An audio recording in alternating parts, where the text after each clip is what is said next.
रक्त बीज पौराणिक कथाओं का एक ऐसा असुर जिसके सर पर ब्रह्मा जी का हाथ था। उसे ये अद्भुत वरदान प्राप्त था कि जब भी उसका रक्त की बूंद जमीन पर गिरेगी उससे एक और रक्त बीज का जन्म होगा। इस कारण रक्त बीज युद्ध में जैसे अजयी बन गया था। वह शक्तिशाली था और देवियों को हासिल करने की विकृत मानसिकता के साथ स्वर्ग पर राज करना चाहता था। उसने देवलोक जाकर देवी देवताओं पर हमला कर दिया। सभी को मजबूरन अपने प्राण बचाकर वहां से भागना पड़ा, पर रक्तबीज नहीं रुका। देवियों से मोहित होकर वो उनका पीछा करने लगा। देवी देवता परेशान होकर कैलाश पर्वत पहुंच गए और देवी पार्वती को सब कुछ बताया। देवी पार्वती ने सभी को पीछे हटने को कहा और खुद रक्तबीज का सामना करने के लिए खड़ी हो गई।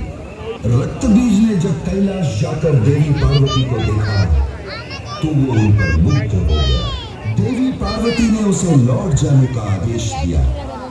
रक्तबीज हंस पड़ा और देवी पार्वती की तरफ बढ़ने लगा। देवी ने सामने रखा शिवजी का त्रिशूल उठाया और रक्तबीज पर प्रहार कर दिया।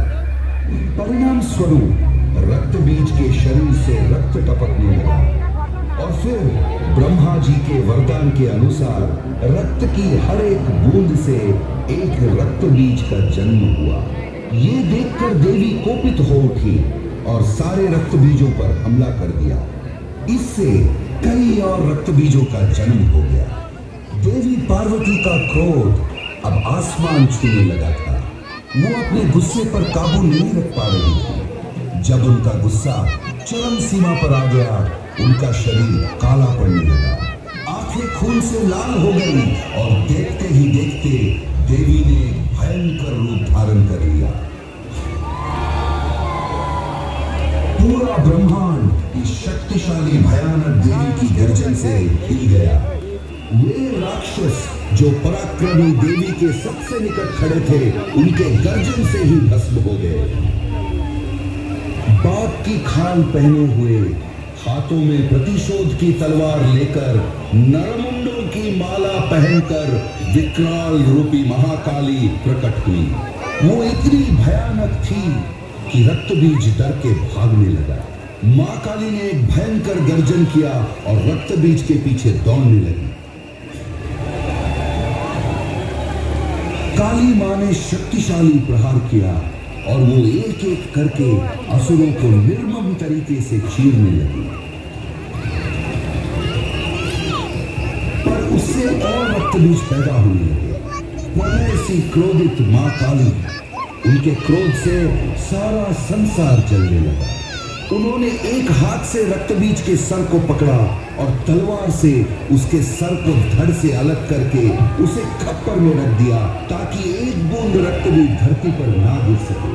फिर वो रक्तबीज के शरीर को निकल गई। काली मां की एक ही सांस में बाकी असुर भी उनके मुंह में समा गए और मां काली की चीरती हुई हंसी की आवाज से आसमान कांप उठा। इस तरह असुरों के नायक रक्तबीज का भयानक वध हुआ। उनके गुस्से ने जैसे खुद उनको ही अपने वश में कर लिया। उनके तांडव से त्रिलोक में हाहाकार मच गया। सब कुछ तबाह होने लगा। देवी देवता चिंतित होकर महादेव के शरण में गए। महादेव भी कालिका को रोकने का साहस नहीं कर पाए। ऐसा लग रहा था जैसे कुछ भी नहीं बचेगा और फिर से जीवन का पतन हो जाएगा। महादेव के पास अब देवी को रोकने का एक ही रास्ता था। वो काली मां के सामने एक शव की तरह लेट गए। देवी तांडव करते हुए आगे बढ़ रही थी कि अचानक उनका पैर महादेव के शरीर से टकराया और वो शिव जी के ऊपर खड़ी हो गई। जब उन्होंने नीचे देखा तब उन्हें एहसास हुआ कि जिन्हें वो अपने पैरों के नीचे कुचल रही थी वो उनके पति साक्षात भगवान शिव जी। तब जाकर मां काली शांत हुई। इस प्रकार खत्म हुआ रक्तबीज का आतंक और मां काली का तांडव। मां काली के शरण में दीपावली के एक दिन पहले काली चौदस मनाई जाती है। इस दिन को काली पूजा होती है और इस दिन को नरक चतुर्दशी के नाम से भी जाना जाता है।